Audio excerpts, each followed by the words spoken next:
Hey, what's up, traders? Hope you're enjoying your weekend. It's Saturday, and this is a gold silver video. I'm out on the back porch here, enjoying the nice weather and the weekend. Hope you're doing the same. And last week was a bit of a range. It was a roller coaster, especially when it came to gold and silver.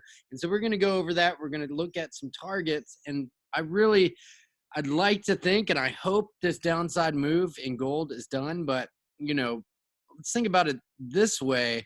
The dollar just got its butt kicked all week long, right? Except Wednesday or Friday, we saw some strength, especially with Euro USD breaking down. And but nonetheless, gold is still, no matter how you want to shake it, this is a straight up downtrend, right? So, there's so many things that, I'd like to say that this move is over, but we've been trading in a channel. I want to break it down a couple different ways. First of all, here we are on the daily chart. And actually, I'm going to go even further here. This is three daily chart. And let's just have a look here all the way back. Here is this wedge we broke out of. This was when the Fed started doing its quantitative easing back in, 2 years ago now. It seems, or not, it seems like it was, right? So this was the former all-time high here, which massive rally, breakdown, consolidation period, and then a breakout, which is where we are now. And where we are in the price, and I talked about this, I believe, on Wednesday. Right here. Okay, so this is a really significant level of support. Now, if we break down inside of that, here we have moving average 200. We are below the 200 daily moving average. So, that is definitely worth noting. Here is the box that I drew. You can see this was the breakdown, double bottom, what we're looking at there. Resistance became support, and now this is where we're holding up now. Okay, so that is the very short-term breakdown. Now let's take a look at this channel we've been trading in. However you wanted to draw this, you could look at it as a wedge, or you could look at it as a channel. Kind of hard to say, to be honest. I have been looking at it as a wedge pattern, if you want to use standard price action. But the thing is we have some huge downside targets here. So one of which are this open area at 1550. This is a by the way, this is a long-term analysis. I personally don't think that we're going to get there, but it's worth noting that this is down here, right? So this, you can't, there is no such thing as it can never happen, especially in trading. I just don't see it or understand where that strength would come from for the dollar. But, there could be some sort of massive economic news, some sort of huge risk off event, especially with the current just who knows like nobody really knows what's going on in the US government anymore. Nobody knows who's running it. It doesn't care what side you're on. Nobody really knows what's going on here. So anything can happen is what I'm trying to say. So here is a nice, and this is false breakout. This would be the top of the channel or the wedge, however you want to look at it. And we're sitting on the same move, breakout, retest. Remember, this is that box here. This is the box. And now we have two options. Do we start to break out, or do we get this one last big fake out move to the downside? And I'm leaning towards this right here. I think it's a big possibility. We got rejected twice trying to break this 1800 level. You know, got it. People got, you know, I'm glad I didn't buy on Wednesday night right here because so many traders. Let's go into more micro view here. So many traders. Here's the breakout. And how many people do you think were like, I know I was, oh shit, gold's breaking out. We're finally going to break this 1800 and it's gone. And then we had push up, massive rejection. This was Thursdays. But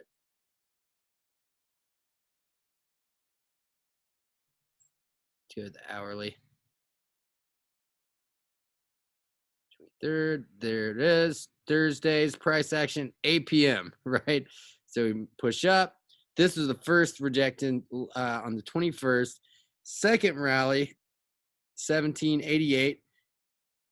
People getting long right here. We're above this moving average and boom, right? And you can see how we broke down, retested, and then a break lower. And so you're using my different strategies here. You really see this well on the 15-minute. Using this envelope, break down, retest above it, and then push lower, and then we go sideways. Just textbook. Now we are on the backside of this, the same trend line. This is a massive confluence here, the same trend line. This is the former all-time highs, and it's at a make or break point here for gold for sure. So this is going to be a massive week. If we do break down, and why I think this is a pretty big possibility is because of these open areas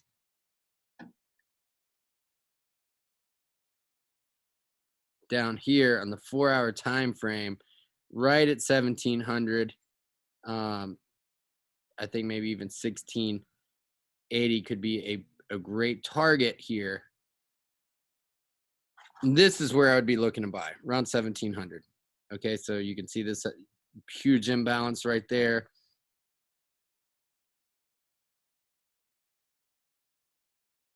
We're gonna just go from here to there, about 50% of that.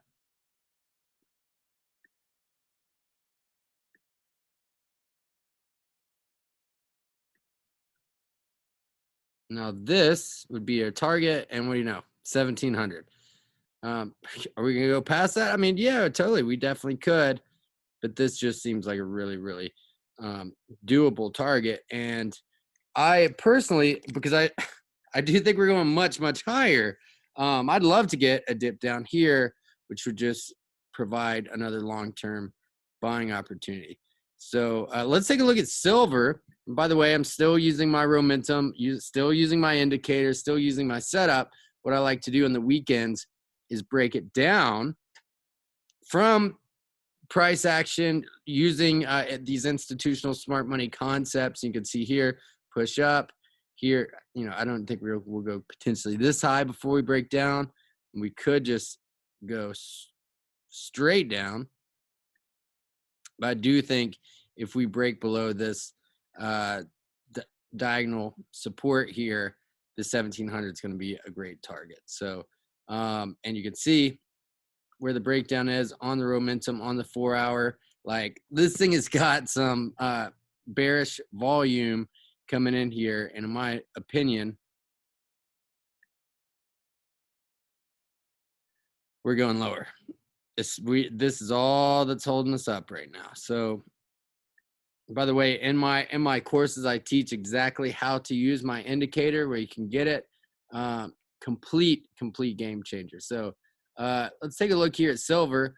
I think silver is a little harder right now to analyze because, man, we've just been going sideways. Let me just.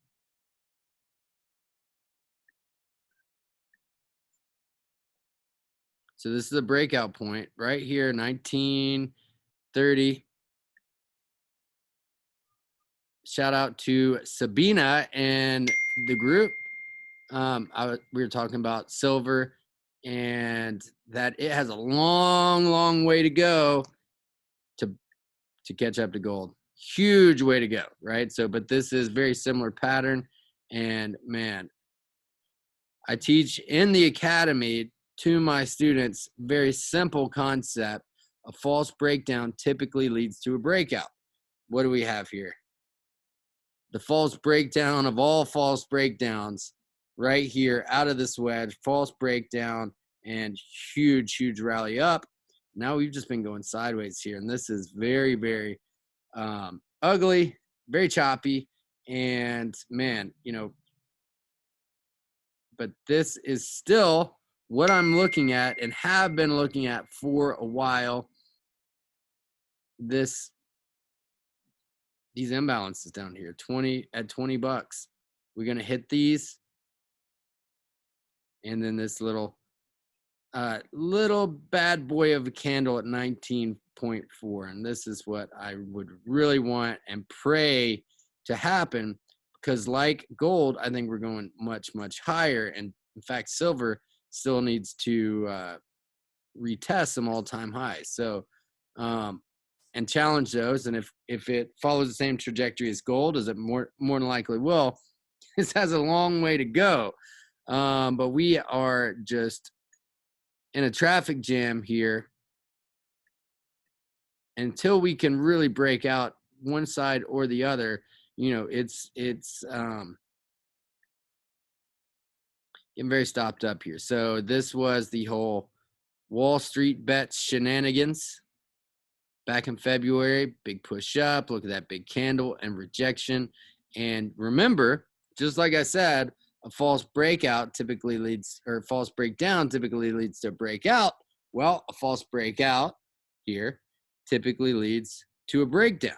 So that's really what we're looking at here as well for silver. So, you know, like I said, I think we're going much, much higher. This would be your false. This would be our breakout, false breakout here. And there it is. And you see breakdown, retest, and now we're just kind of just chopping it up in between here, in between these two levels. And I think what at least makes a little more sense to me is that we break down lower before we make that one test higher. So, I mean, you know, I could definitely certainly be wrong here. You can see we're just trading in this range right now. And so I'm, for the most part, staying out of silver. Watching gold, I think, adds a little bit more clear direction. I mean, obviously, just looking at it. But once this does break down lower, if it does, this is going to be a buy of all buys, in my opinion. But if that does not happen, and we just clear this former false breakout point, then this is going to be a big, big signal and sign for us to retest these all-time highs whenever it does happen, right? So now we're just kind of going sideways here in a flag pattern, looking at it like this. And here we are.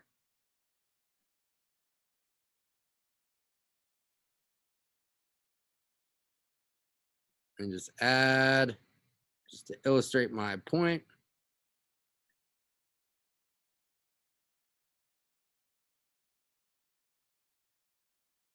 Getting challenged at this 38.2% Fibonacci retracement.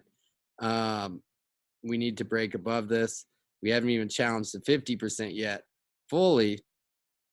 But when we do, we're going to be I think we'll blow right past 61.8 and start heading for these 78.6 and higher numbers. So that being said, we just need some clear direction one way or the other. And I think there's a good chance gold will most likely lead the way, looking for a move lower, and then following that, the next move higher. So if you want to be a part of our group, join us. Click the link below. We'd love to have you. It's going to be a huge week. And thanks for watching. I appreciate you. Can't wait to see you in the group. Peace.